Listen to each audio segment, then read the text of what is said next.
অন্যায়ের দিকে ধাবিত না করে এবার আপনারা ন্যায়ের দিকে ঘুরান, এই সরকারের দিকে আপনাদের ঘুরে ঘুরান।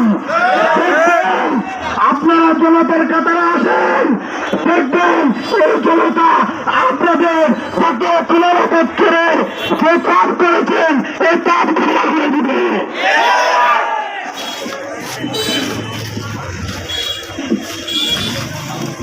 সংগ্রামী উপস্থিতি, ভূমিকা ছাড়া কথা বলতে হবে।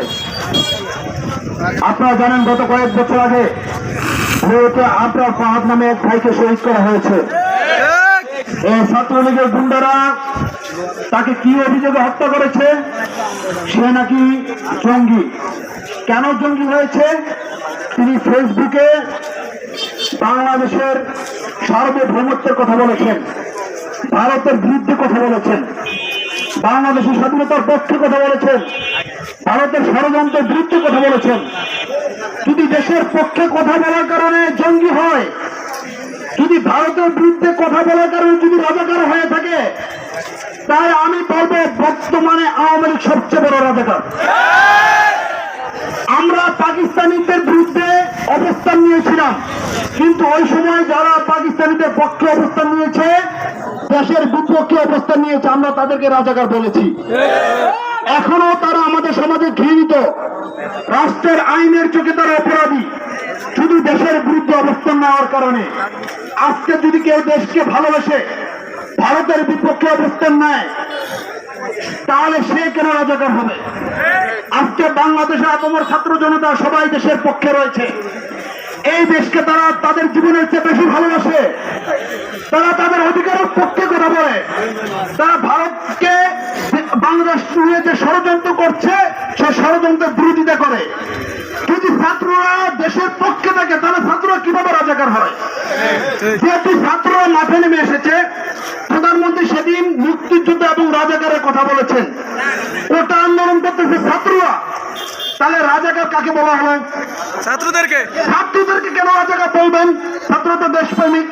তাহলে আমরা বলতে চাই, যারাই আপনাদেরকে ভালোবাসে না, যারাই আপনাদেরকে অপছন্দ করে, আপনারা তাদেরকে রাজাকারের ট্যাগ দিতে চাচ্ছেন। আমি বলতে চাই, সেদিন যে প্রধানমন্ত্রী যে কথাটা উল্লেখ করেছেন, যেভাবে কথাটা উপস্থাপন করেছেন, এক চাটুকার সাংবাদিকের কথার পরিপ্রেক্ষিতে যে কথাটা বলেছেন, আমি বলতে চাই এই কথার পরিপ্রেক্ষিতে কোন সুস্থ প্রধানমন্ত্রী বলতে পারেন না। এটা প্রমাণ হয়েছে, বর্তমান প্রধানমন্ত্রী বুড়ো হয়ে গিয়েছেন, ওনার বার্ধক্য চলে এসেছে। দেশ পরিচালনা করার মতো যে মেধা থাকা দরকার, যে স্থিতিশীল অবস্থা থাকা দরকার ব্রেনের, সে ব্রেন ওনার নাই, অকার্যকর হয়ে গিয়েছে। এই জন্য তিনি মানসিক বিকারগ্রস্ত হয়েছেন। একজন সাংবাদিকের উস্কানিতে কেন একজন প্রধানমন্ত্রী পড়ে যাবেন? আসলে উনি তেল মারা খাইতে খাইতে, উনি তেল বাদ্যের তেল মারা পছন্দ করতে করতে এমন একটা অবস্থানে চলে এসেছেন, কোনটা ভালো আর কোনটা মন্দ তিনি নিজেজন সেটাও বাছাই করতে এখন ব্যর্থ হচ্ছেন। আমরা দেখি যে সরকার কতটা অথর্ব, কতটা নিম্নমানের এই বিলপুরকে তৈরি করেছে সরকার। এই যে পুলিশের সাবেক আইজি, একে তৈরি করেছে কে? সরকার। মতিউর রহমানের মতো বড় বড় যে রাঘব বোয়াল, যে দুর্নীতিবাজ, এটাকে তৈরি করেছে কে? এই সরকার। প্রধানমন্ত্রীর বাসায় যে কর্মচারী ছিল 500 কোটি টাকার মালিক হয়েছে, সেই কর্মচারীকে তৈরি করেছে কে? এই সরকার। এই সরকারের আমলেই যদি এখানে কোন কথা বলা যাবে না। স্বেচ্ছাসেবক ভাইয়েরা এখানে লক্ষ্য আছি, কোন অনাকাঙ্ক্ষিত ঘটনা করতে দেওয়া যাবে না। এখানে জন্য কেউ ষড়যন্ত্র না করে, আমরা সেদিকে লক্ষ্য রাখবো। আজকে সুসংগঠিত এই সম্মেলনকে, এই মিছিলকে সুসংগঠিত করার জন্য স্বেচ্ছাসেবক ভাইয়েরা ভূমিকা পালন করবেন। সম্মানিত উপস্থিতি, যে কথাটা বলতে চেয়েছিলাম, এই সরকার যত মাফিয়া তৈরি করেছে, এই সরকার গুন্ডা তৈরি করেছে, তৈরি করেছে, এখন জনতার চোখে সাধু সাধার জন্য, জনতার চোখে দরবেশ সাধার জন্য এখন আবার এদেরকে গ্রেপ্তার করাচ্ছে। এই নাটক করে জনগণের চোখে ভালো হতে পারবেন না, কারণ আপনার জন্মই হয়েছে অবৈধভাবে, আপনি ক্ষমতা আসবেন অবৈধভাবে। আপনি টানা যে 3 বার এই যে ক্ষমতায় রয়েছেন, সেটা জনগণের রক্তের উপর দিয়ে আপনি ক্ষমতায় এসেছেন।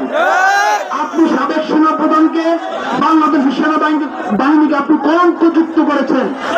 এই যে আব্দুল আজিজ, এই যে সাবেক সেনাপ্রধান, একে আপনি দুর্নীতিগ্রস্ত করেছেন, তার মাধ্যমে আপনি ক্ষমতায় এসেছেন, আপনি তাকে দেশ ছাড়তে বাধ্য করেছেন।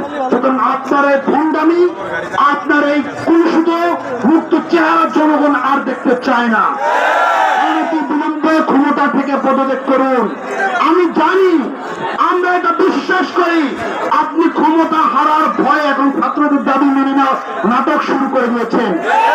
আমরা কোটা সংস্কার চেয়েছিলাম, আমরা তো সরকার পতনের আন্দোলন করি নাই, কিন্তু কেন ছাত্রদের উপর গুলি করা হলো, অনিশ্চিত গুলি করা হলো, কেন গুলি করা হলো, এর জবাব দিতেই হবে।